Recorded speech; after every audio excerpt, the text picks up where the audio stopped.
On the very first day of school, one of her classmates pulled up her skirt. She thought that wearing a shorter skirt would make her look more stylish. She then started wearing makeup and became interested in dressing up. Gradually, her focus on studies began to drift. One day, she was even caught smoking and was suspended from school for a year. As the college entrance exam approached, her mother began sending her to tutoring. When the teacher came to see her for the first time on the day of her tutoring, he was surprised, but he tried to understand her academics, not her appearance. He administered a test. She couldn't do a single question correctly, and she received a 0 score. Still, the teacher smiled and praised her, saying she could go to any college. In fact, she didn't even know what a university was. Then the teacher mentioned the name of a top college and jokingly said there would be a lot of cute boys there. Hearing this, she immediately agreed. Little did she know she would have to start studying from scratch. But the teacher never made fun of her. Instead, he devised a special method for her, which gradually encouraged her to learn. Her marks on the first test only increased by 5 points. However, the teacher reacted as if she had achieved a great victory. She no longer dreaded studying. She already had many plans for her summer vacation. But then the teacher imposed a condition.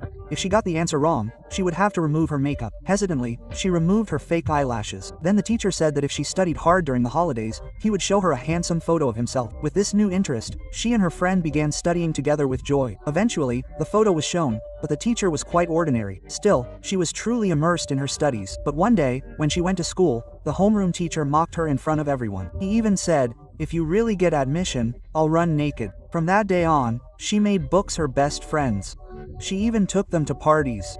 Gradually, her friends stopped visiting. But that didn't mean they had abandoned her. They knew that meeting her would distract her. Now she worked hard day and night. She even cut her hair to free up time. But after a while, her growth stalled. She thought she should lower her target a bit. Then the teacher said, "If you lower your level once, it will only go down further." Hearing this, she threw herself back into her studies. She continued going to tuition. Then exam day arrived. Everyone wished her luck, and the teacher offered her coffee. But in the middle of the exam, she suddenly felt a severe stomachache. She went out and returned, but was extremely nervous. She couldn't even understand the questions. Still, she didn't give up and tried to answer every question. When the results came, she found out she had failed. The teacher didn't say anything. He simply quietly consoled her in a letter, saying she still had one more chance. She entered her ID number again and checked her result again. She stopped when her name flashed on the screen. She had indeed arrived at her dream school.